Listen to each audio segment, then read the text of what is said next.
Good evening. I want to welcome you to tonight's John W. Kluge lecture entitled United States Strategy Towards China. Well, you don't need to hear it from me, but the world is on fire with hot conflicts in Ukraine and in the Middle East, in Israel and Gaza. And because of its close ties to the countries at the heart of these conflicts, the U.S. is being stretched in a way that has not happened in quite some time. And yet behind all of those headlines looms the issue of China, which in such a, historically speaking, short time has become a genuine rival to the U.S. and the West more broadly, and which is trying to reorder global politics and global economics to its advantage. Now, no relationship will have a greater impact on the future of the world order than the one between the U.S. and China. And since the greatest asset the United States has is its global alliances, including with Europe, I think it's vitally important that we discuss this challenge here at the Academy. And that's why I'm really delighted that Elizabeth Economy, one of the most influential voices on China in the United States today, is here with us to discuss this pivotal relationship. But before I introduce Liz, let me just say a few words about the Kluge visitorship.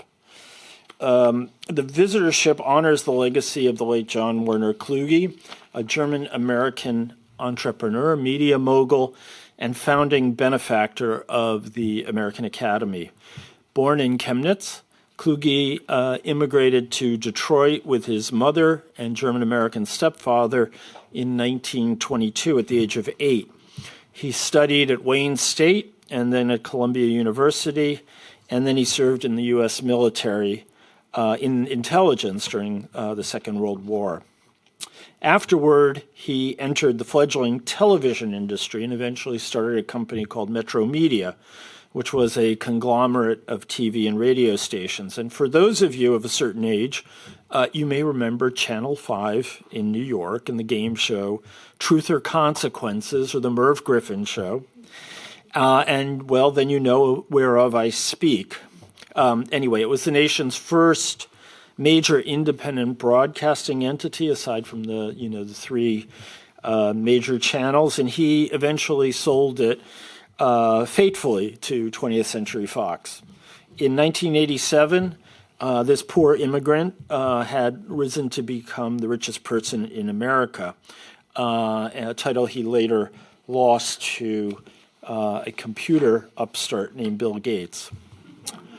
As a philanthropist, Kluge established a center in his name at the Library of Congress, and the center's annual $1 million prize honors lifetime intellectual achievement in the humanities with awardees including Jürgen Habermas, Charles Taylor, and Drew Faust.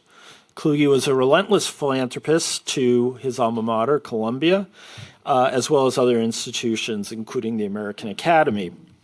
And in this spirit of German-American exchange, the Kluge Distinguished Visitorship brings to Berlin outstanding scholars and practitioners from diverse fields whose erudition and presence are particularly beneficial for our transatlantic ties. And this was made possible through a generous endowment from the John W. Kluge Foundation, for which we're extremely grateful.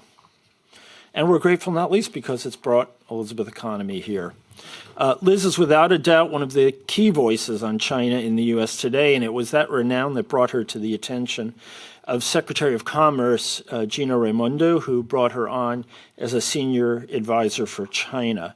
And for those of you who don't know, Secretary Raimondo is one of the real stars of the administration and a central player on China policy. It was also Liz's renown, I should add, that brought her to the attention of the American Academy in Berlin and prompted me to ask her to be our Holbrook Fellow in the pandemic-benighted fall of 2020 when she ran 3 Zoom workshops that brought together Americans and Europeans to talk about the challenge of China.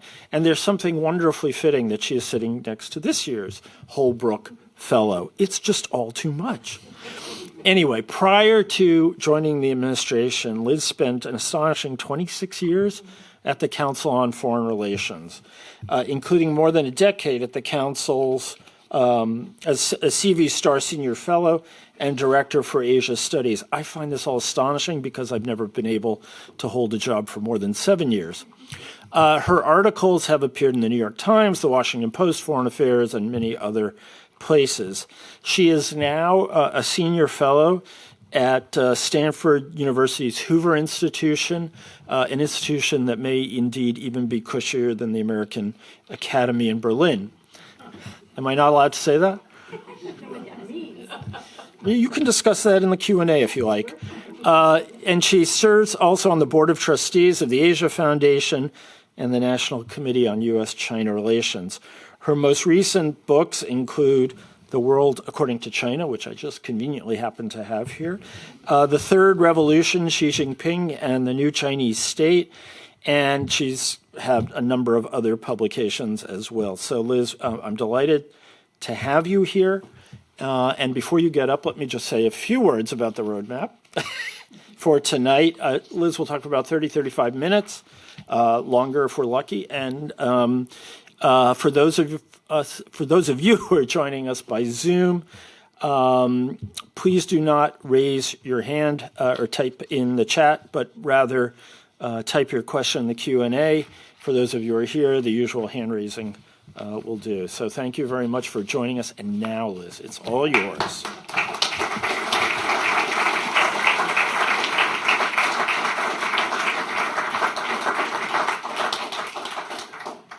Thanks so much, Dan. It's great to be here in 3D as opposed to the virtual fellowship that I had last time around, and to be able to enjoy really this beautiful setting that the American Academy of Berlin is in.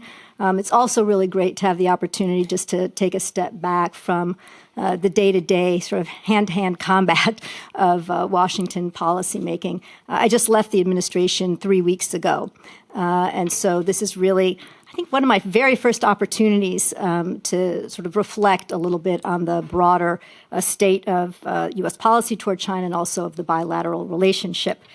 So take those comments for the 3 weeks of time I've had to think about them for what they're worth. So let me just make 2 points at the outset just to sort of frame my thinking on the U.S.-China relationship.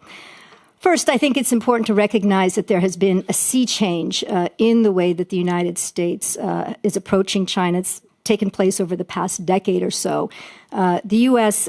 Is no longer focused on transforming China to help bolster the current international system, but rather is focused on transforming the United States and U.S. relations with its partners and allies to prevent China from undermining the current international system. And the second point is really that when I look at where the U.S.-China relationship stands today, I see a vast gap in values, in priorities, and in interests. And barring a massive reorientation in approach by at least one side, I think we're in for an extended period of competition that will demand only more political, economic, and military resources from both countries. So let me now just offer a few thoughts on where we are today, how we got here, and where we maybe need to go. So since 1949, the North Star of U.S. policy toward China has always been the belief that China and the world would benefit most if China committed to the norms and values of the rules-based order and pursued a path at home of political and economic liberalization. Even before becoming president, Richard Nixon, writing in Foreign Affairs in 1967, said, "We simply cannot afford to leave China forever outside the family of nations, there to nurture its fantasies, cherish its hates, and threaten its neighbors. The world cannot be safe until China changes. Thus, our aim, to the extent that we can influence events, should be to induce change." And in one form or another, every successive U.S. administration expressed a similar view, a desire for China to reform at home and become, in the words of Deputy Secretary of State Bob Zoellick in 2005, a responsible stakeholder in the international system. So U.S. policy, which was broadly known as engaging China, was really equated, or one could equate it really, with changing China. Today, if you're in Washington, engagement is dismissed as failed or naive. I would argue, however, that it actually achieved a fair amount of success throughout the 1980s and up until really 2010, 2011. China joined scores of international organizations, and it revised its domestic laws and regulations to meet its international obligations. The economy flourished due to China's entrepreneurial spirit, as well as massive foreign investment and technical know-how. Civil society bloomed. There were hundreds of thousands of non-governmental organizations in China by the sort of 2010, 2011. Many of them were government-directed, but many of them were not. And there were over 7,000 international non-governmental organizations that were engaged in working with their Chinese counterparts on issues like poverty alleviation, healthcare, migrant education, and environmental protection. The National Endowment for Democracy and Open Society even worked with the Chinese NGO to train local Chinese on how to run independent political campaigns. In 2010, there were 180,000 protests on Chinese streets over issues like environmental protection or issues around pension and health care. The internet was a very vibrant political space. People have forgotten this, but I challenge you to go back and look. You had entrepreneurs with tens of millions of followers, people like Jack Ma, right? Pan Shi, real estate mogul, who were advocating for better environmental protection and elements of political reform. You had citizen activists, right, who were hunting down and reporting on corrupt officials. China was a very had a very active civil society that was expanding. But at the end of 2012, I think the selection of Xi Jinping really transformed China's policy, right? What he saw happening in China was not his vision for what he wanted to happen in China. He viewed the type of opening of the political system, the demonstrations, the activism, the calls for political reform as challenging, right? He saw a system where inequality was increasing, where corruption was increasing, where the role and power, influence, and authority of the Chinese Communist Party was diminished, where the Communist Party had no moral center, no core around which the Communist Party members could unite. He saw the encroachment of Western values into China, and he saw a failure of China to capitalize on its economic success and to translate that into a larger voice on the international stage. So when Xi Jinping articulated his vision for the great rejuvenation of the Chinese nation, it looked very different from what had come before. It reflected an massively increased centralization of authority into Xi Jinping's own hands, the increasing presence of the Chinese Communist Party in Chinese political life and in the economy, and a greater degree of control that the government exercised in terms of enabling the free flow of capital and ideas in and out of the country. And most importantly, perhaps from the perspective of the United States and I think other countries, was a much more assertive foreign policy that was designed to transform the international system and China's place within it. I'll just take you back to 2017 when Xi Jinping was delivering his 3.5-hour speech when he was reselected as General Secretary of the Communist Party for his second 5-year term. And he uttered the phrase, "China has stood up, become rich, grown strong, and is now moving towards center stage." And that, stood up was Mao Zedong in the Chinese Communist Party standing up against the Kuomintang. The becoming rich, of course, was the period of Deng Xiaoping. But the becoming strong and moving towards center stage, that's what Xi Jinping wanted to be reflected in his tenure. So what does that transformation actually look like? I see it as taking place across 5 dimensions. First, Xi Jinping's efforts really just to redraw the very map of China, to reclaim the territories that China considers to be its sovereign territory. In the first instance, of course, this is Taiwan, Hong Kong, the South China Sea. But moving beyond that, of course, we have border conflict with India. We have the Diaoyu Senkaku Islands with Japan. China claims territory in Bhutan and Nepal. All told, there are 14 different border conflicts that China has with different countries. So imagine, again, that if Xi Jinping's vision is realized, you're going to be dealing with a territory of China that looks vastly different, much more expanded, both in terms of physical territory and maritime domain than it does today. The second, I think, priority for Xi Jinping is to replace the United States as the dominant power in the Asia-Pacific. He's been fond of saying that Asia is for Asians to govern. And I think, clearly this doesn't mean that he wants Japan or India to lead the region, but rather China to lead the region. And you can see, I think, in terms of China's expanding military presence throughout the South China Sea. We just saw over the past week or so, 2 incidences with the Philippines where Chinese boats rammed Philippine vessels. Last month, we had, over 200 Chinese Air Force sorties into Taiwan's air defense identification zone. So a much more assertive military sort of strategy that I think is designed to increasingly make it clear that China is going to dominate militarily in the security realm. The third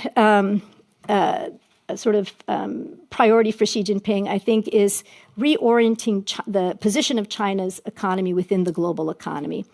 If you look back to 2014, Xi Jinping announced a plan called Made in China 2025. I think everybody in this room has probably heard of it. But basically, the idea behind it was that Chinese companies should dominate in the manufacture of components across 10 critical cutting-edge areas of technology.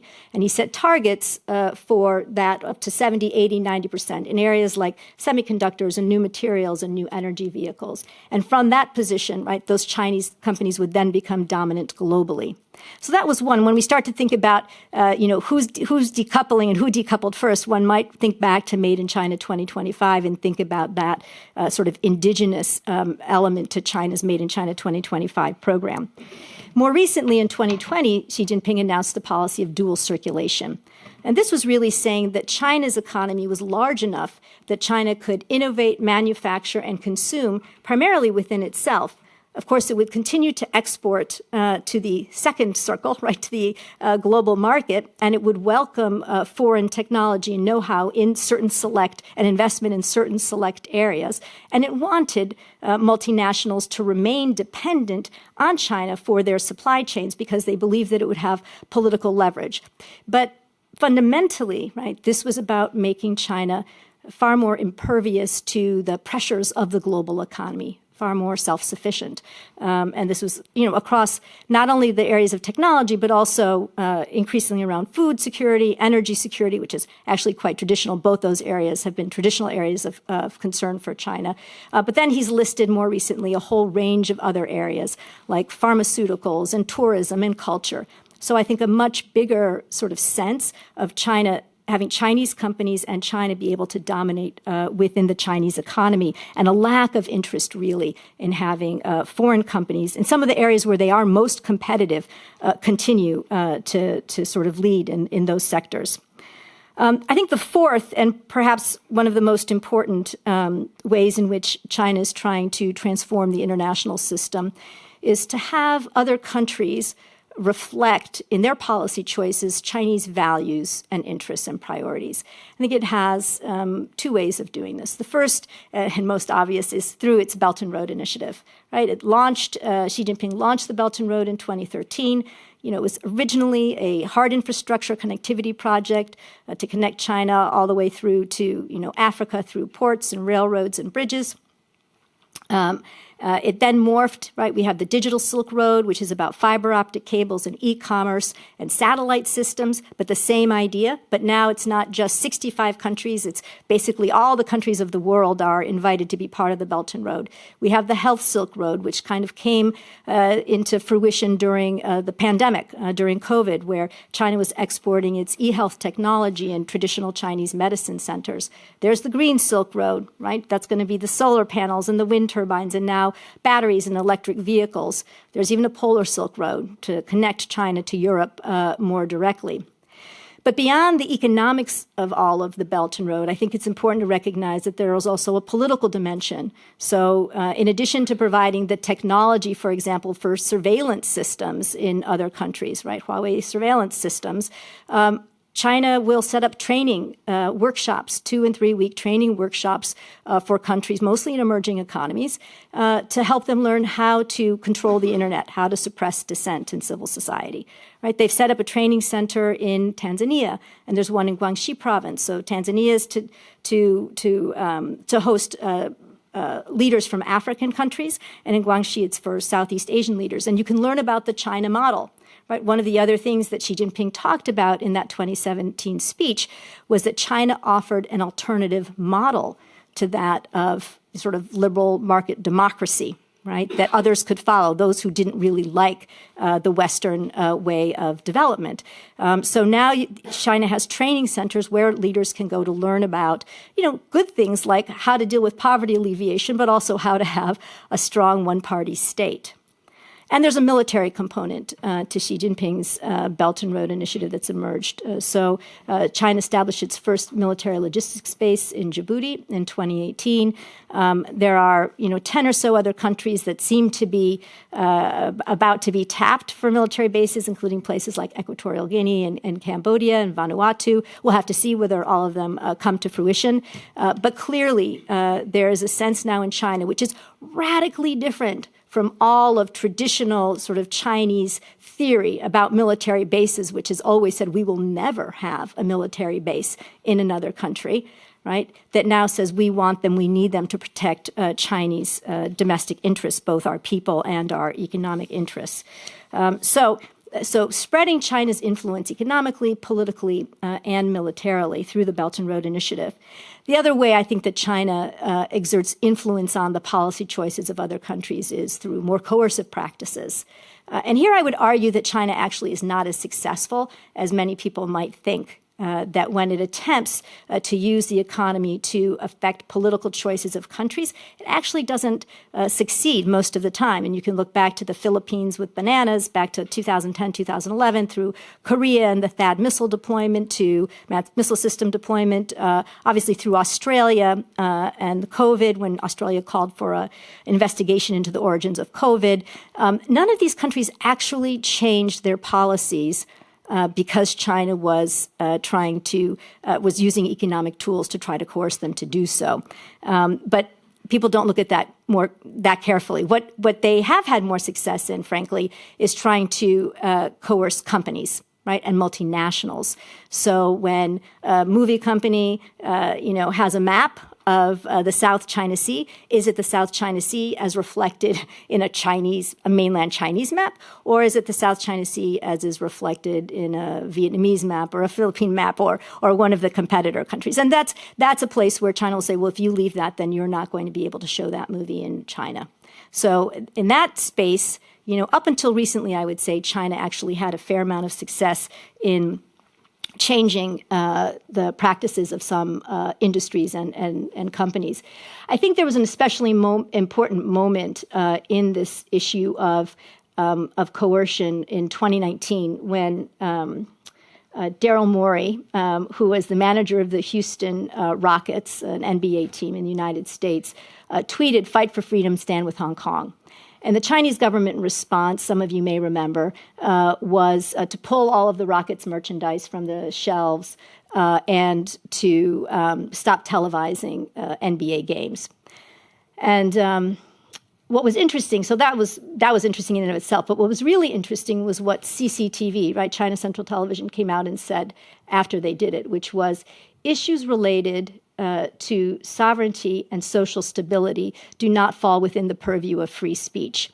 And I think this marked, maybe the first moment where we really began to see China move beyond just that Taiwan-Hong Kong, or to signal that it was going to move beyond that Taiwan-Hong Kong, South China Sea sort of paradigm for issues that could not be touched. Those were the red lines.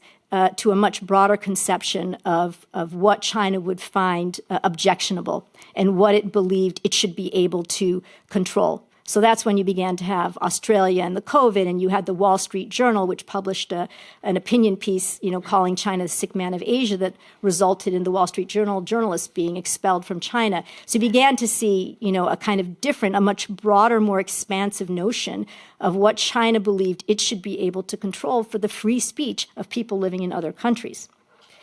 And then the final way, I think, in which Xi Jinping has sought to transform the international system to reflect Chinese interests is in the area of global governance. And here you can look back to 2014, where Xi Jinping gave a speech where he said that China should not only write the rules of the game, it should create the playgrounds on which the games are played. And what we've seen really since then is a very active effort on the part of China to shape norms and regulations in international institutions in several areas, in human rights, in technical standards, and in sort of development. I mean, China has been extremely successful, for example, in getting the Belt and Road Initiative written into UN agencies and programs. And you could think, well, is it really that big a deal? Is it really that big a deal that, the World Health Organization says the Belt and Road matters, or that Interpol, which isn't actually a UN agency, but that Interpol says takes as a priority the Belt and Road Initiative? I mean, I would take you back to 2019 when China threatened not to reauthorize the UN mission to Afghanistan unless it included language about the Belt and Road Initiative. And at this moment, the United States, I believe Germany, Indonesia, all pushed back and said, the Belt and Road has nothing to do with this UN mission to Afghanistan, and we are not going to support this. And China twice threatened to veto it. In the end, it didn't. But that, I think, is an example. I mean, there are many examples in the human rights space, too, but is an example of why things that can appear sort of harmless or, really not that important, like letting the Belt and Road into all of these UN agencies, actually become tools for China to advance very real interests and potentially cause damage to the institutions themselves. So the net impact, I think, of China's policies, of sort of the Xi Jinping transition and transformation, the net impact of these policies on the U.S.-China relationship has been quite significant. I think the more repressive domestic environment in China, made it very difficult for members of the U.S. civil society and NGOs, as well as the U.S. business community, to continue to engage in the way that they traditionally had. And so, China managed, I think, obviously not on purpose, to undercut, right, through its changes domestically, two of the strongest pillars of support for a positive and proactive China policy in the United States. And the more assertive foreign policy, I think, has done a couple of things. I think it's made the relationship more explicitly competitive. So, China is not now just saying, we're going to chart our own development path forward. It's saying, we're charting our own development path forward, and by the way, we're also exporting elements of our model to other countries. Right? So now it has a more international component. China also tends to frame the relationship in zero-sum terms. So putting aside, the win-win framing, what it talks about is the East is rising, the West is declining. Socialism will triumph over capitalism. Right? So you have a very zero-sum sense of the United States-China relationship when you hear language like that. And finally, because China has now taken this competition global, it's moved well beyond what used to be really the three areas of conflict in the U.S.-China relationship for decades: trade, Taiwan, and human rights. Right? You could almost always manage those three issues. One might pop up and you'd kind of deal with it, another, but you knew that the overall relationship, it was critical to keep the overall relationship stable, and these were sort of three areas that you had to manage. But now you have the entire relationship, which is much more conflictual and much more difficult to manage. So what has been the U.S. response to these changing China policies? I would say it has, as I said at the outset, evolved significantly. And I'll just tick off where I think the Obama administration and Trump administration sort of at high level, and be a little bit more full in my discussion of the Biden administration. So I think the Obama administration really just moved from what I would call an engage but hedge strategy. So overall, we want to engage with China, so the very traditional approach to China, but we want to hedge just in case things don't go the way that we hope they do in China, right? So we'll take some protective measures to a hedge but engage strategy, where the presumption became increasingly that the relationship was going to be problematic, but we're not ready to give up on engagement. So you saw things like the pivot and the rebalance, right? Strengthening our ties with our Asian allies and partners, right? Out of concern about what China was doing, for example, in the region. But still a focus on, let's get cooperation with China on climate change. Let's work with China on cyber, economic espionage. So still an emphasis on the cooperative element. The Trump administration, of course, upended all of that. And I would just term the policy kind of compete, counter, and contain. But I would say that there was a lot more complexity in many respects to the Trump administration policy than is often understood, right? That there was a President Trump policy that was really idiosyncratic and personalistic, that sort of rejected basic democratic values, embraced authoritarianism at times, stepped back from the values of U.S. leadership on the global stage. It really transformed the U.S.-China relationship through those kinds of actions. But there was also a second strand of U.S. policy that was conducted by people like Secretary of Defense Mattis and National Security Advisor H.R. McMaster and people in the NSC like Matt Pottinger and Matt Turpin, who really actually, while still very tough on China, actually pursued a much more traditional foreign policy, right? Sought to protect the relations, particularly in Asia. I know here in Europe there was no protecting of the relationship, the bilateral relationship. But in Asia, actually the Trump administration managed to bolster, for example, the Quad, right? And relations with Japan and South Korea did not suffer the way that U.S. relations did with European partners. The Biden administration. So let me just say a few words about this, and then I'll move to the conclusion. Biden administration policy is termed managed competition. It's a name that has just kind of come into vogue.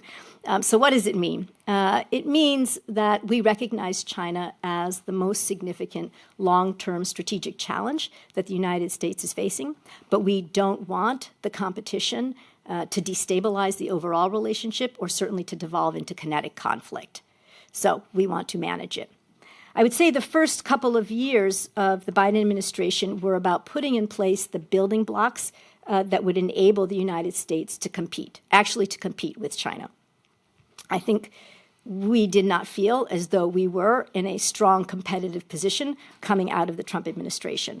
So, in the first instance, of course, that was investing at home. And that's the CHIPS and Science Act. That's the Inflation Reduction Act. It's the bipartisan infrastructure law. All of these things are really about putting in place what the United States thinks it needs in terms of education and skills training and manufacturing, innovation, and the entire ecosystem, frankly, of the economy in critical areas. We need that to compete. The bipartisan infrastructure law is actually a lot about bringing broadband to the entirety of the American public. In many respects, the United States, starts this at a huge deficit, right? We had really not focused on building up the critical infrastructure of competition that we need. So that's the first element. The second, which is sometimes termed compete, right, is, and I'll talk about it from the commerce perspective because we were very much as Dan alluded, very much at the center of China policy, is really about modernizing our tools of economic policy.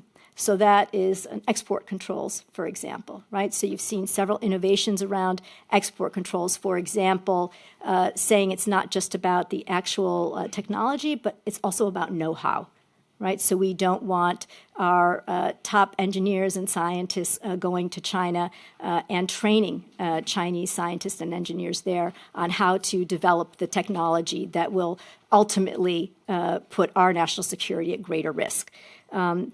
We have inbound and now outbound investment risk screening, right? We've always had, for a long time anyway, we've had inbound screening. Now we're telling our companies and our private equity firms and others, we don't want you investing in not only China, but other countries of concern in areas that will actually help to build up China's military capabilities or their capabilities that allow them to repress human rights, right?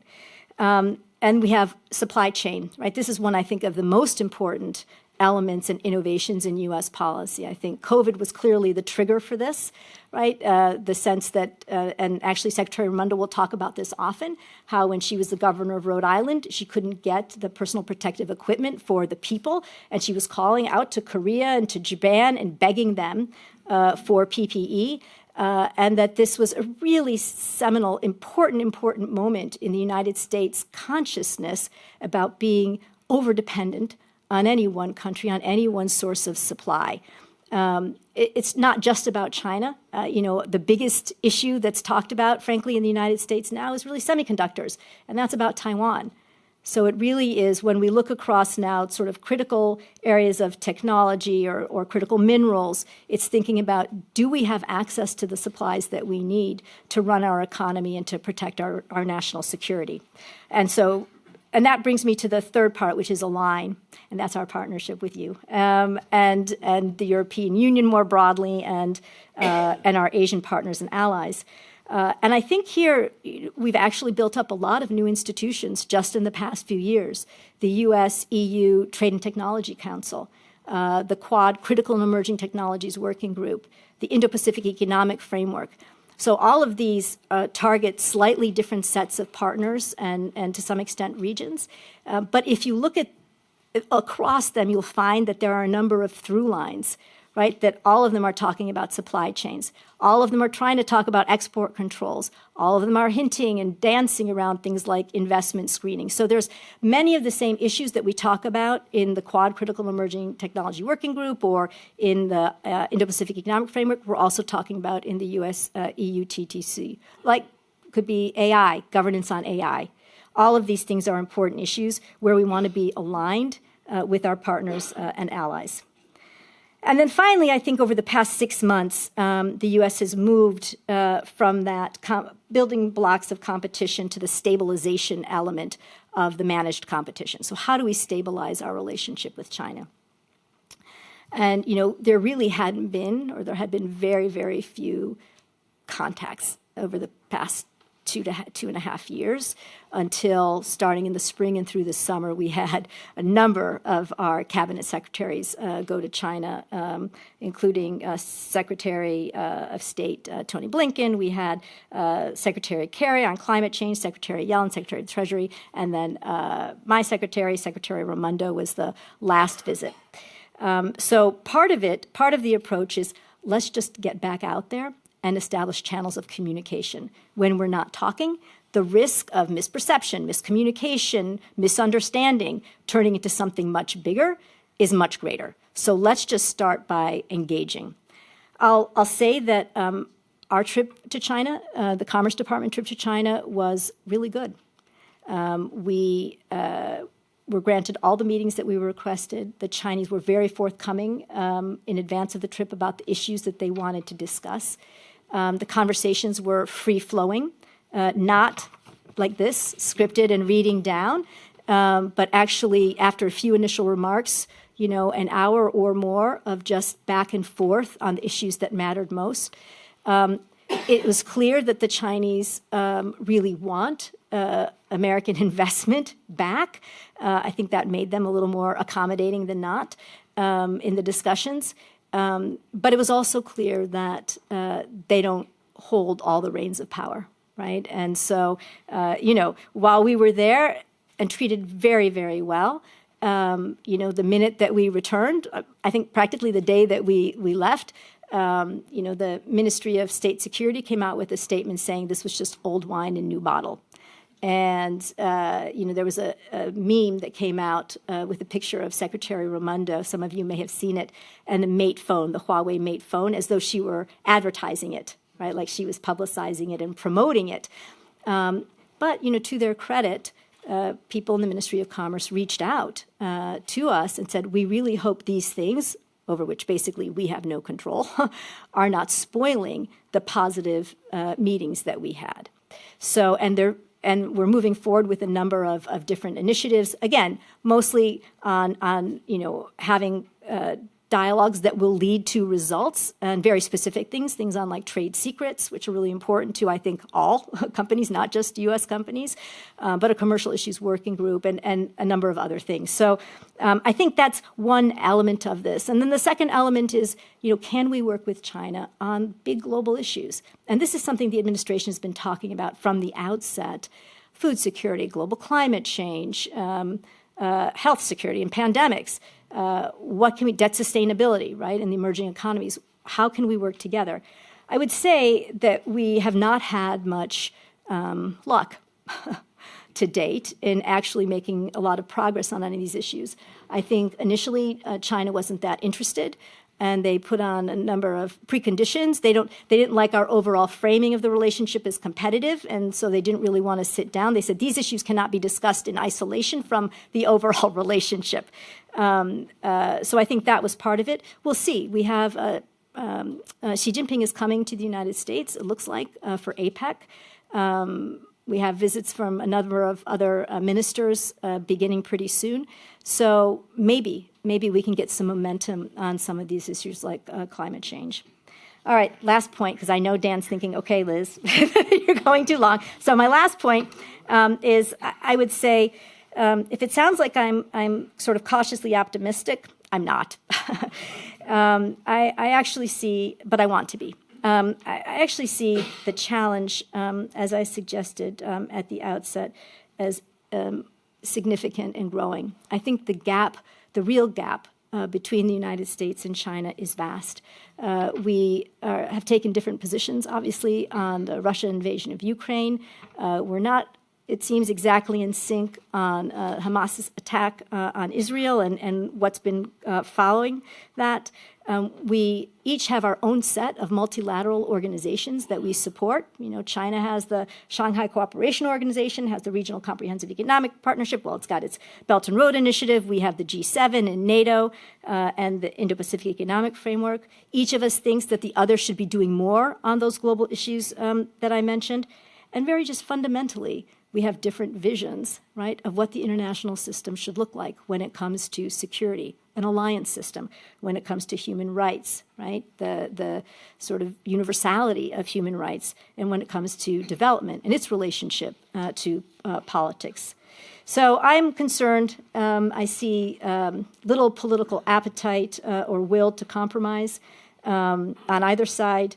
And I think for the U.S., as it looks toward probably a more intense and a prolonged competition, I'll just tick off, and I won't discuss, but I'll just tick off the three things that I think it at least needs to begin doing more of. The first, I think, is it needs to speak to a broader array of countries, of emerging and middle-income economies. We've been very focused for the past couple of years on our allies and partners. I think by necessity and to great benefit, but I think the time is now that we need to articulate a compelling message to the rest of the world about the value of the system and also meet them where their needs are. So I think that's one thing. I think the second is to maintain credibility, the United States and of the sort of superiority of the system and of market democracy. We need now to not only have our industrial policy for our economy, but we need to invest in our polity, right, and repairing the polarization and bring back sort of knowledge and training on civics. And then finally, I'll just say, I think we need to bring back some of the elements of our traditional engagement strategy. I think one of the things that happens when you focus too much up here on the U.S.-China bilateral relationship, or the narrative becomes too much like the CCP, and you have inflammatory rhetoric, you forget that China is a country of 1.4 billion people who have views that are as disparate as those in the United States or Germany, even if they can't express them all the time. It's not that, in fact, advocates for reform in China are gone. They're just on forced leave. And I think it's incumbent on us to continue to reach out to Chinese society, to engage, and to give them a lifeline. Thank you very much. Okay, for those of you who are watching at home, you can start sending in those questions anytime. And I'm going to pepper Liz with a few questions, and then we'll open it all up. Thanks, first of all, for a terrific talk. And really, big bore and looking at lots of different things. You started off with history, so I want to ask you a little bit about history, too. There's a kind of, maybe it's over by now, but there has been a kind of, to use another Asian metaphor, a bit of seppuku in Washington over how did we get this so wrong? People have been pulling out their hair and talking about all the errors that were made, and the kind of hallmark of this was, why on earth did we let them into the WTO?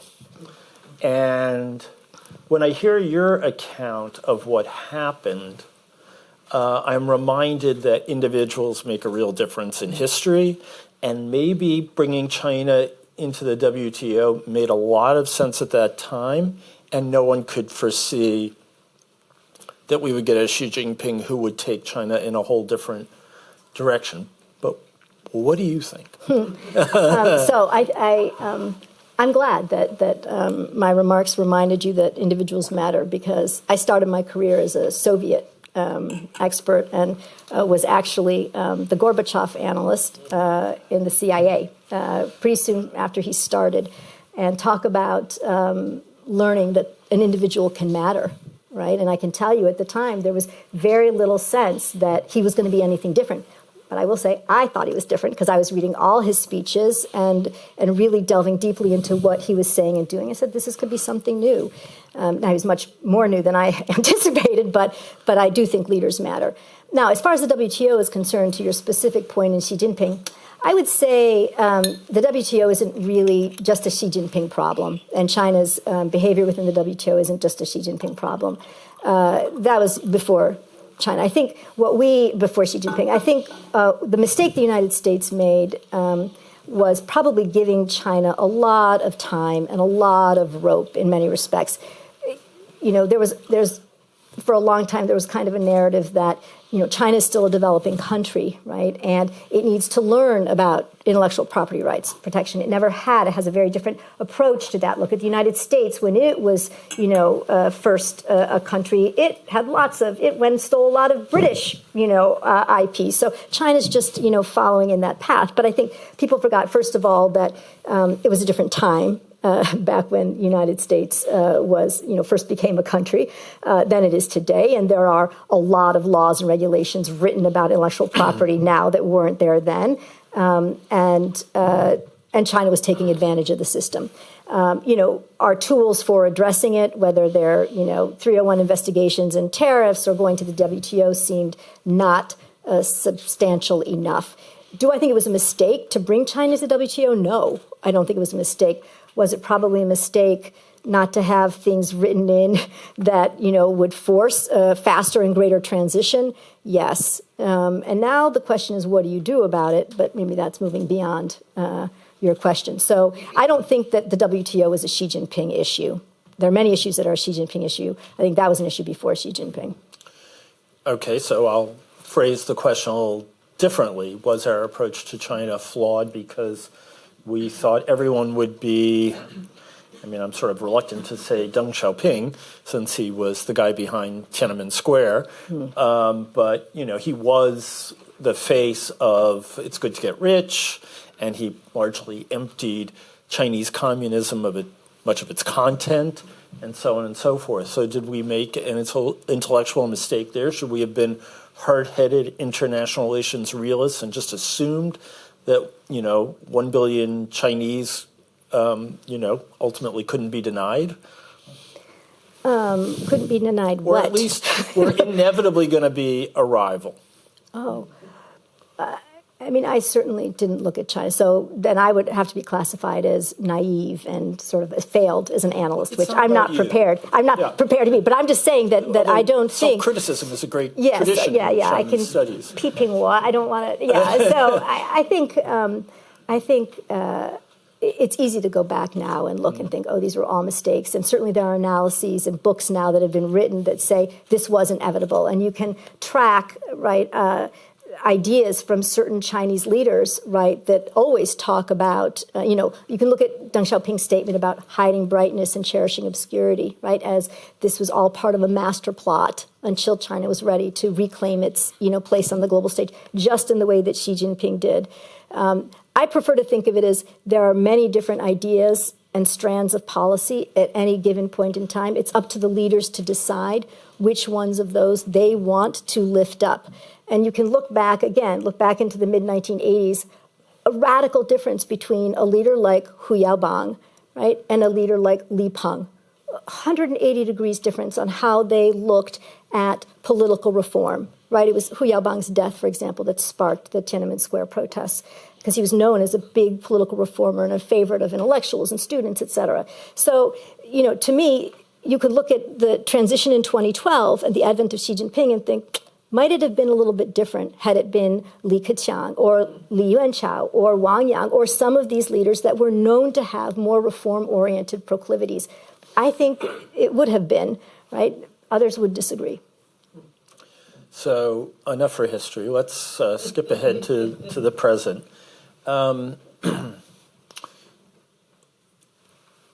There's a lot of talk about a new Cold War, and there's a lot of counter talk that the Cold War is a totally wrong kind of model because the Cold War was between two largely walled-off systems, and we are so profoundly interdependent with the Chinese. We have so much invested there, they have so much invested in the West, that it's just the wrong paradigm. I think listening to that argument, one could come to the conclusion, well, if it's not a new Cold War, then maybe there's a cushion, okay? We're not inevitably headed for a big clash because we have all of this interdependence.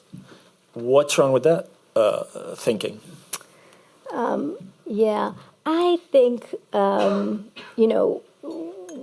you look at the Hong Kong demonstrations in 2019, there was a pretty widespread belief that Xi Jinping would never go in and kind of crush Hong Kong because Hong Kong is the goose that lays the golden egg, right? It's the financial center of China. It's, a shining beacon globally.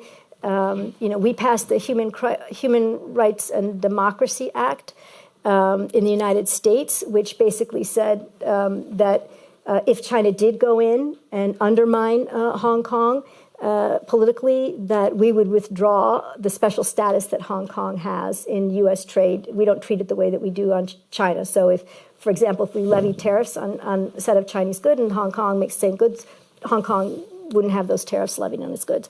And we felt like that, or Congress felt like that would be enough somehow to forestall Xi Jinping doing anything. It meant nothing. I think when it comes to Xi Jinping's priorities, for example, around sovereignty, I don't believe that trade and investment would be enough to prevent him, if he believed that Taiwan were somehow moving irrevocably away, that there was no hope for some kind of peaceful reunification. I don't believe that. He said Taiwan is one of his 14 must-do items, right, for the great rejuvenation of the Chinese nation. He has not said continued trade and investment with the United States and Europe is one of my 14 must-do items. Yeah, it's good you got it down to 14. I'm kind of envious. But, okay, you brought up Taiwan. Why don't you talk a bit about how you see the Taiwan, the different possible futures that we face in terms of the Taiwan issue, which is clearly issue number one in the bilateral relationship? It is a prominent issue in the bilateral relationship. So as I mentioned, Xi Jinping has placed a very significant priority on Taiwan and on some form of reunification. Taiwanese people, on the other hand, when you look at the polls, evidence very little interest in reunification with China. And even members of the KMT, some members of the KMT who perhaps at some point in the future would be interested in reunification with the mainland, are not really interested in reunification with this particular version of mainland China. So you now have a situation where there's very little political interest in moving, certainly on the Taiwanese side, in an active way. Having said that, I think the Taiwanese elections are coming up in January for the new president. And I think there are at least one, maybe two members of the KMT party where China might be somewhat reassured. So if a member of the KMT were elected, perhaps Xi Jinping would be able to take a step back, right, from all those 200-odd sorties that I mentioned and a lot more military pressure. And, over the past few years since Tsai Ing-wen was elected, China's exerted enormous economic coercion over Taiwan, right? They stopped Taiwan as a group tourist destination. They, drastically reduced the number of students that could study there. They turned economic screws on Taiwan.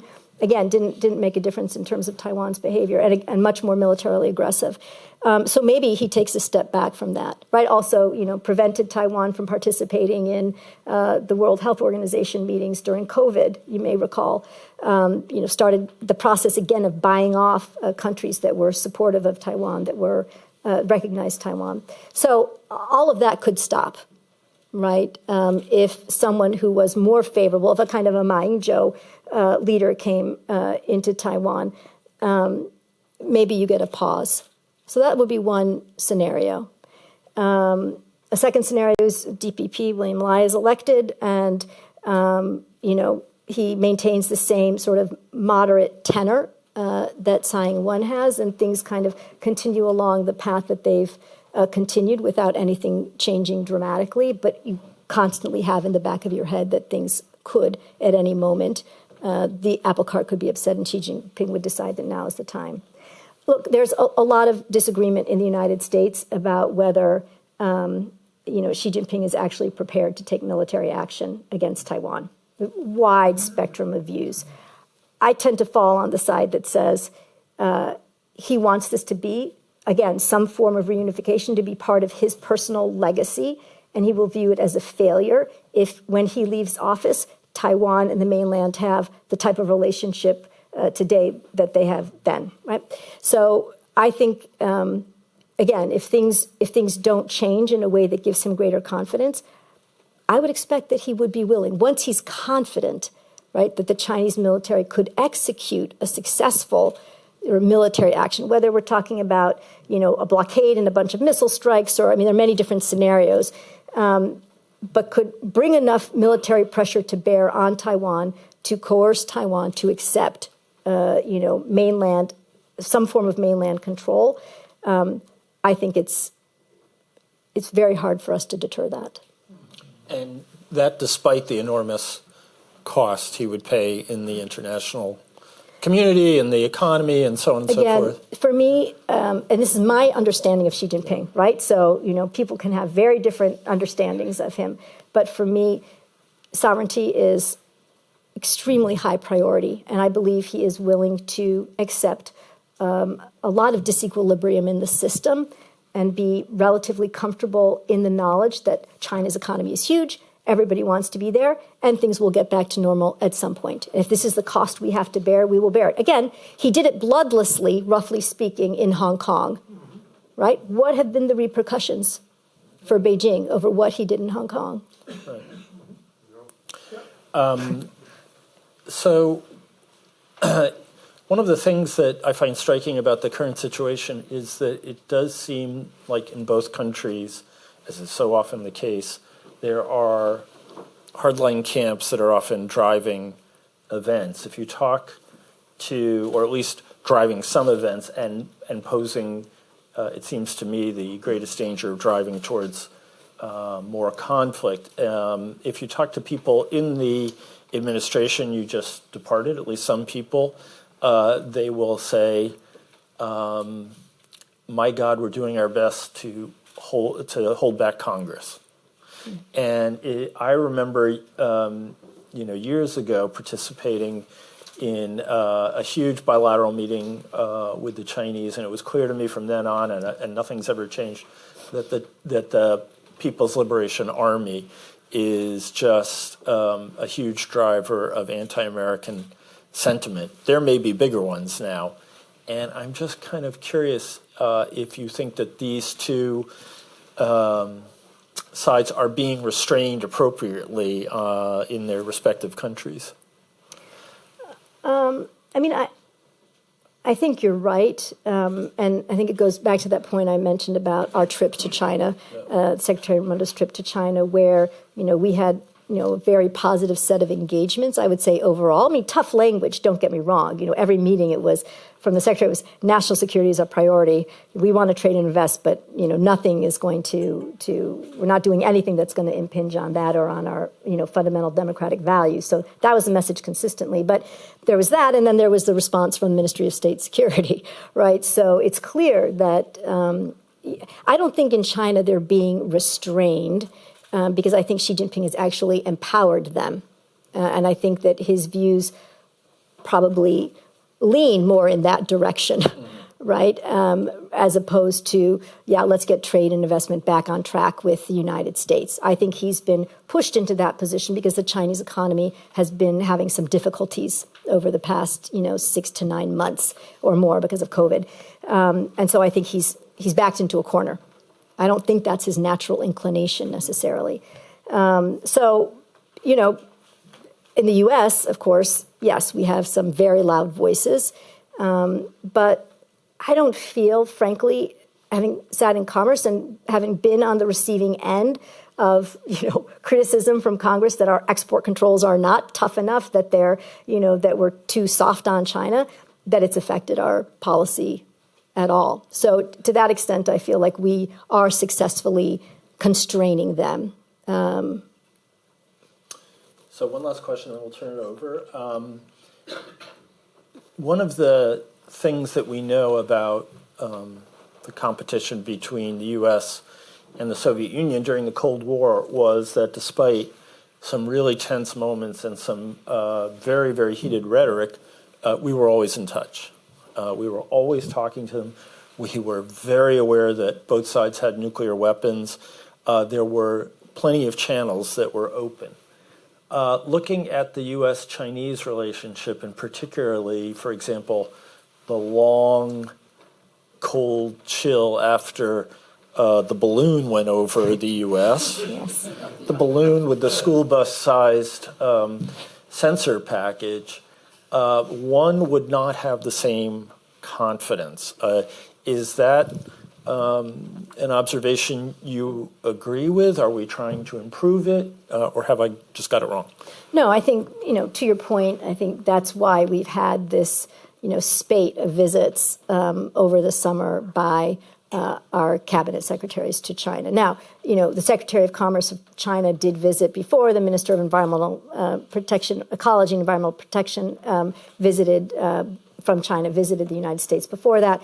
But this was quite an impressive array of senior leaders who went to China one after the other to do exactly what you said, to reestablish, lines of communication. I mean, I have to say, as somebody who's studied China for decades now, it felt like we were rebuilding the very basic fabric, right? Reweaving the very basic fabric of the relationship, and to get a commercial issues working group started, which, was, we had 90 different, working groups and parts of the strategic and economic dialogue that would meet. So bilateral channels with different officials and experts, et cetera.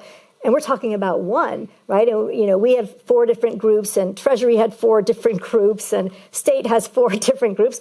I mean, this is very basic nuts and bolts, building blocks of the relationship. So to think that we've fallen so far back, right, in our ability to communicate, in our, in just having those channels, I think was actually pretty concerning, to put it mildly. And so I am, somewhat comforted that we are getting things moving again. And I know that if, Secretary Raimondo needs to talk to Minister Wang Wentao, he will pick up the phone if she calls, and vice versa.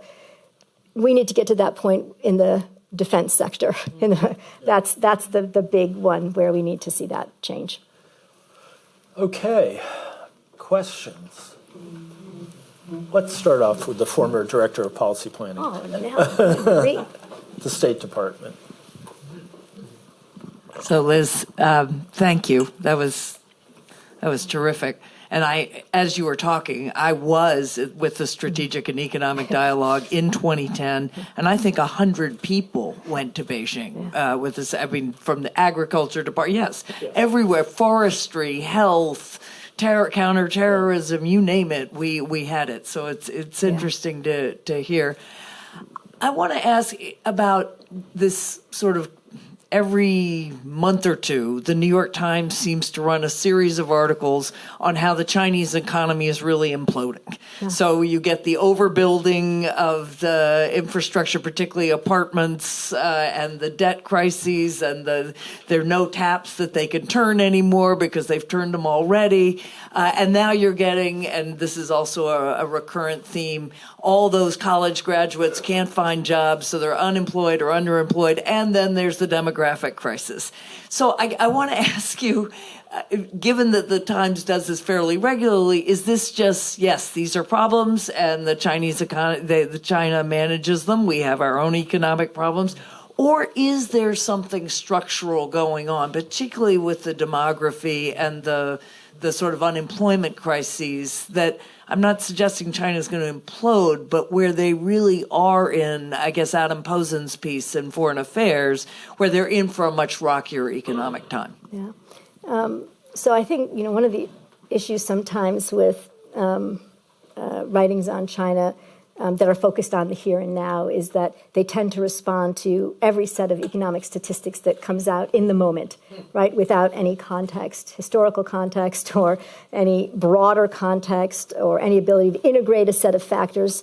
And so is China's economy in a more difficult place today than it was, let's say, in 2017? Yes.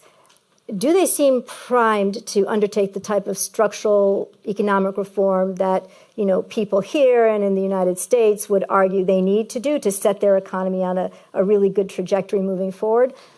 Not really, right? Now, what Xi Jinping has said, I think, which is different from what has come before, so what he's doing now that's different, is there doesn't seem to be a plan for a major new stimulus package. We'll have to see whether this lasts, because that's typically the way that China pushes itself out, right? More development, more infrastructure, but local governments don't have the money. And instead, Xi Jinping is talking about austerity, right? And talking about that 20% unemployment, youth unemployment, right? College graduate, he said, go down to the countryside. Okay, you know how well that went over, right? Not very. And so not really a lot of sympathy, right? Not really a lot of effort, I think, to make things better for the average Chinese consumer in person. Instead, a sensibility of tightening our belts. And if we can make it through this period, then we're going to be on the right track. So that's my reading of it. But again, I think, you need to consider a lot of different factors. And I think one of the things about China that sometimes we forget, and I was talking about this earlier with someone, is that, it has such a capacity for repression, right? So you have 600 million people in China living on $150 a month, right? And for whom economic prospects moving forward are not great, because their education, and there's a professor at Stanford, Scott Rozelle, who's written a fantastic book on this, but their education that they're getting in the vocational schools, so little access to universities, but the vocational schools, it's not very good. So they're not really going to have an opportunity in sort of the 21st century economy to advance.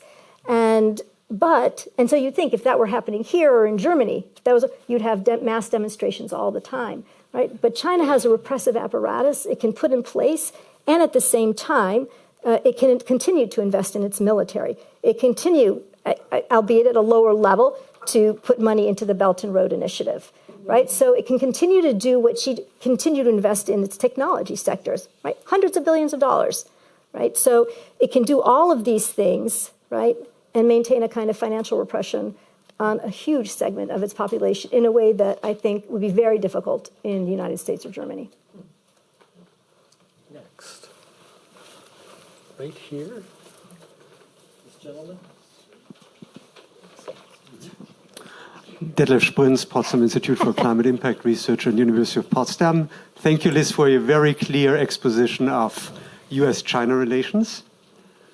We're in Germany, in the capital. So what can we learn here in Germany, a highly export-dependent country on China and somewhat import-dependent, from what you have told us about US-China relations? And second is, China is, since 2007, the biggest emitter of greenhouse gases. How sincere are China's plans to reduce its emissions over the next 30 years, in your judgment? Thank you. Thanks, Detlef. Detlef and I went to graduate school together. So, I didn't know that when I picked him. yes. I would have warned you off him. No. So I think to your first question, what can Germany learn from the United States? Oh, so much. I don't think I have time to go through it all. I think one of the great successes of the Biden administration over the past few years has been the partnership between the administration and business, and the work that the administration has done to explain to the business community kind of the national security imperative, right? And why business needs to get on board with export controls, even though it might be painful.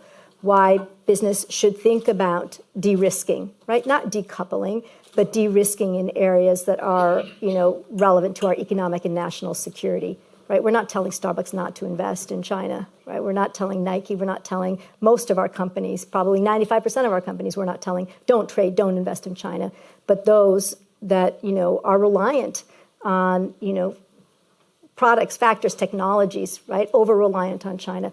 Think about where else you're going to find your supplies, right? De-risked.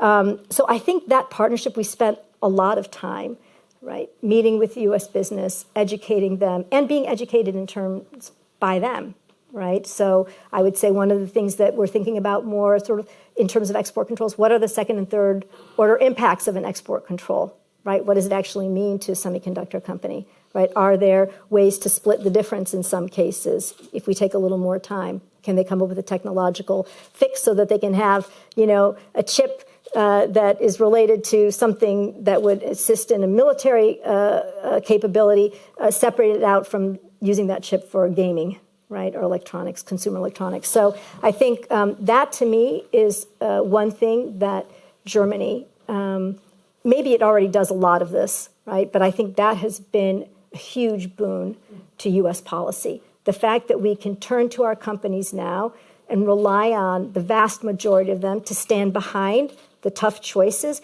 and, frankly, to lift up our efforts in areas like the Chips and Science Act or the IRA or, even PGII, right? We have companies that say, just tell us what you need us to do and we will be there.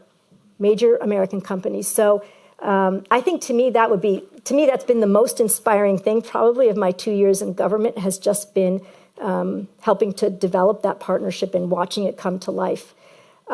In terms of how serious are the Chinese about climate change. So, my dissertation was on Chinese and Russian strategies on global climate change in 1994.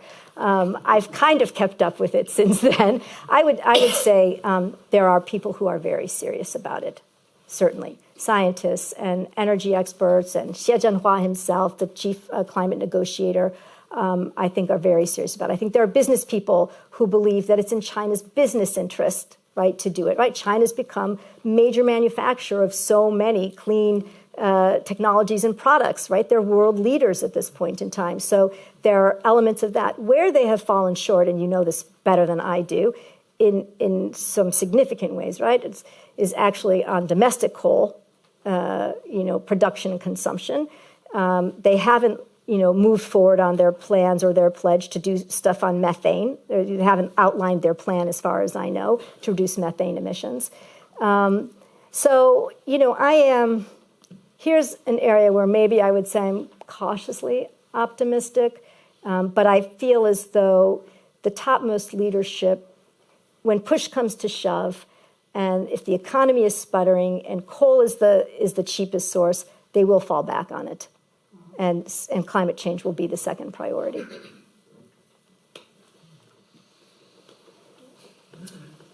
I see a hand and I can't see a face, so I'm just going to go right back there. So I'm trying to be better at calling people on the back. Yes, I will stand up.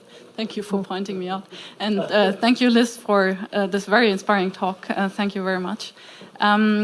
And also for this, just for the follow-up after this question on the business activities. Actually, I'm a co-founder of a consultancy entirely focused on China called Analytics. We are based in Berlin and in Beijing.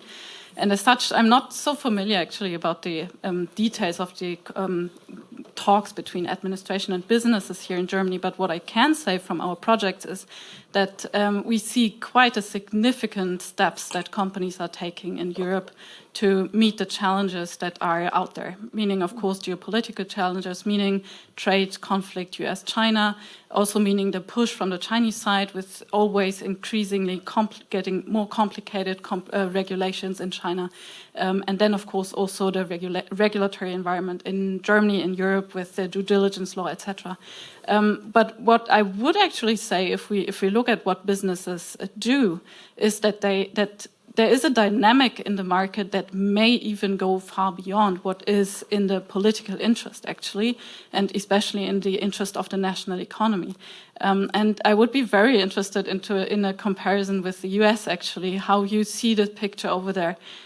Is that a similar situation? Would you also see that businesses are maybe even taking too much of a step out of China and really moving far beyond de-risking, but rather into decoupling, which might at the end even be a risk from an overall economic perspective? What do you think about that? That's interesting. I'm hard pressed to think of a company that is doing too much. I think there are a number of companies in the United States who have never invested in China. And at this point, they're like, and we never will, right? So I think there's a not inconsequential group of companies like that. I think most companies, for a lot of companies, they still see a market, right? An important market. And, for some of them, they recognize that the low end of their market is being eaten up by Chinese companies, but they think, oh, we still capture the high end of the market, and maybe we're only going to capture it for another 10 years, or we're just going to have to keep innovating faster and faster to stay ahead. But they still want to be there, right? There's a company I can tell you where the CEO, they have 2,500 products that are first tier sourced from China. And the CEO said, I want replacements for all of these by 2025. There's a very short time frame, right? So, but that's not saying we're moving out of China, right? That's just saying I want to be prepared if something goes dramatically wrong here. So I think that's more the mentality. It's kind of an array of companies assessing the risk, what they saw in COVID, what they see, as you suggest, on the ground in terms of the counter-espionage law, these raids, these arbitrary detentions of multinational, firms, people, and what they see as a potential for a Taiwan-China conflict. So there are an array of considerations, and I think different companies have different risk tolerances. And some, again, like Starbucks, not to put too fine a point on it, just opening more stores every single day.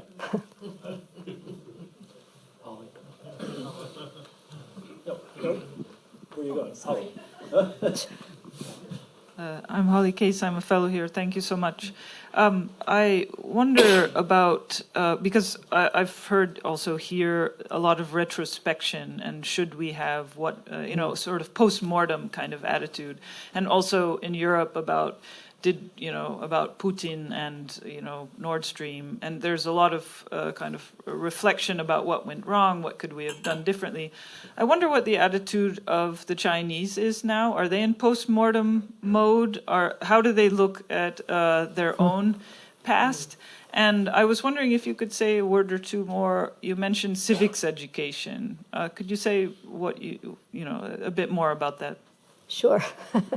So, in terms of whether or not the Chinese are doing postmortem and reflections on what went wrong and where things have gone wrong, I think you can find among scholars in China, definitely, commentary about things having gone dramatically wrong. Even there's a very kind of an ultranationalist, former Global Times journalist, and he has written a pair of articles talking, and was one of the first people to say that China should bar scholars from other countries who are critical of China in their writings from coming to China. And he has now written some articles talking about how China must do more to open itself culturally and politically because it has lost all of the Americans and the Europeans, right? And they are leaving China, so it needs to do more to bring them back. So that to me is shocking and stunning, I have to say, knowing this person as I do. So I think there is some thinking about, look, there were scholars, intellectuals who said that China was making the wrong decision on Russia, on supporting Russia in the invasion of Ukraine, right? There have been definitely people in China, many people, I think, who believe that the path that Xi Jinping has moved the country along is the wrong one, right? People, entrepreneurs, right, and scholars, anybody whose job requires them to, color outside the lines, this is a terrible environment for them, right? How would they support this? So I think there's a pretty significant array of people in China that quietly, right, would take issue with the decisions that have been made over the past decade, both at home and on the global stage. But, it's hard to criticize publicly in China, right? Very hard. And then the second question was... civics, yeah. So, okay, this is probably me, getting a little ahead of my skis. But there is a lot of discussion on the need to bring back civics in the United States, right? To help American students, the young people and older people, remember what it means to be an American, our Constitution, our history. So there's going to be a big PBS series that's being launched by my former boss at the Council on Foreign Relations, Richard Haass. He's written a book on this, and there's going to be a PBS series to go along with it. I can tell you, at the Hoover Institution, there's a whole big new initiative on American institutions, on bolstering American institutions and bringing in not only contemporary scholars of American politics, but classicists, right, to work on these issues and to educate students. So a lot of interesting work and thinking going on. There's a really great project, and I'll stop after this. There's a really great project that's actually been ongoing for a few years, also out of Hoover, in fact. It's run by Larry Diamond, who's a colleague of mine, where he and a colleague bring together Americans from radically different political perspectives for a weekend in Texas and sit down and they discuss several different topics like taxes, right? Or it could be abortion, but hot topics in the American political system, and just intensive discussions among small groups. And what they find every time they do this is that the people leave not necessarily having changed their minds completely, but having much greater appreciation for the perspectives of the other people and an ability to converse. So I think that is the kind of effort that is underway, nascent, in the United States, in our universities, and in our think tanks, to think through about how we repair the polity. And actually, I would say we probably have an expert person on this right here in the front row, in Anne-Marie Slaughter.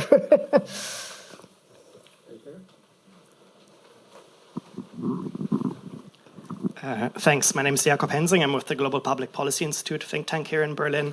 It's not a terribly original question, but I'd just like to ask you to elaborate a bit on your view on the strategic implications of efforts to reduce supply chain dependencies in the semiconductor industry. Because, as you rightly stressed, this is a measure that basically reduces U.S. dependencies on Taiwan, not on China. And sort of, to what extent do you think there is a risk of undermining sort of U.S. deterrence capacity or the credibility of U.S. commitment to Taiwan by achieving diversification in this area?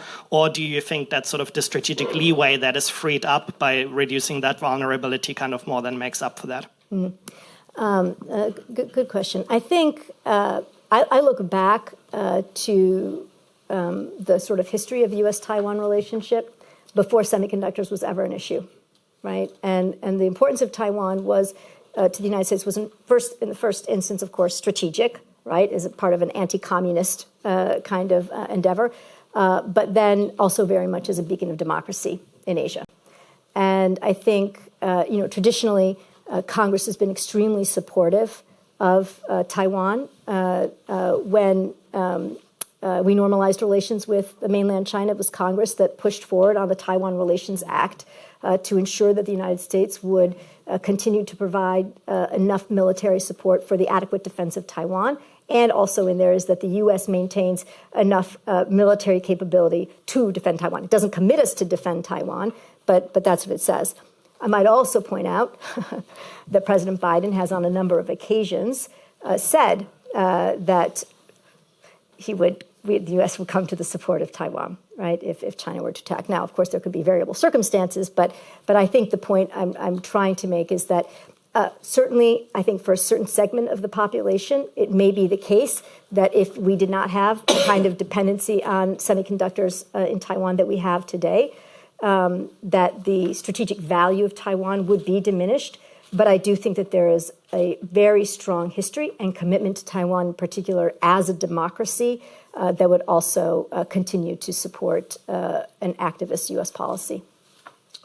We have time for one last quick question. I'm going to go right here. It's a quick question, right? And I'll have a quick answer. I changed the area a little bit, go from economy, looking at the war here in Europe. What influence it has on China policy toward Taiwan? Because I'm not a military expert, but if I would look what's going on in Europe, there are some objections in Europe to this war in supporting Ukraine, and also in the States we hear some voices. Is it not a sign for towards Taiwan? Okay, we are not going to defend you, and maybe the Chinese are learning the lesson how not to do a war if they want to conquer Taiwan. So I'll make 2 quick points. I think you're right.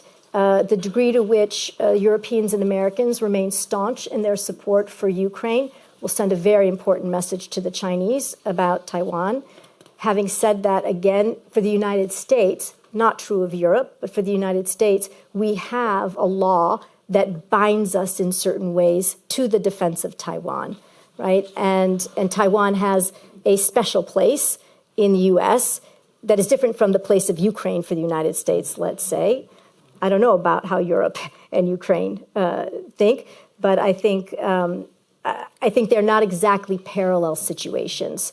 And I think the initial reaction, right, the response of Europe and the United States to the invasion was also very surprising to China, right, and caused them to think twice, and brings back that point about what would happen with the Chinese economy, what kind of actions economically would Europe and the United States and others take. The last point I'll make is we've also seen, in the recent past that both Japan and Australia have now stepped up in very new ways to say that Taiwan's security is directly tied to their own security. So China, it's not just about the United States, Europe, but also increasingly about other actors in Asia. I'm afraid we're going to have to stop there. I know there are lots of hands that I did not get to, so I encourage you to bring those questions up momentarily after we are dismissed in here. And let me just tell you a few things that are coming up.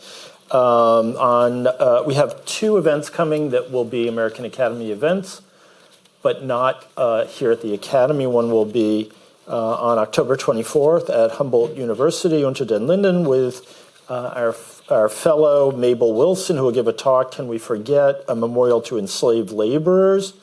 No registration is required. On October 31st at the Kindle Zentrum für Zeitgenössische Kunst, this semester's Deutsche Bank concert in the spaces between, by composer Camila Augusto, also a fellow, will take place, and that's on the 31st. And then we come back to the Wannsee on November 1 for the Carol Kahn Strauss lecture, the inaugural lecture, entitled What Does Judaism Look Like?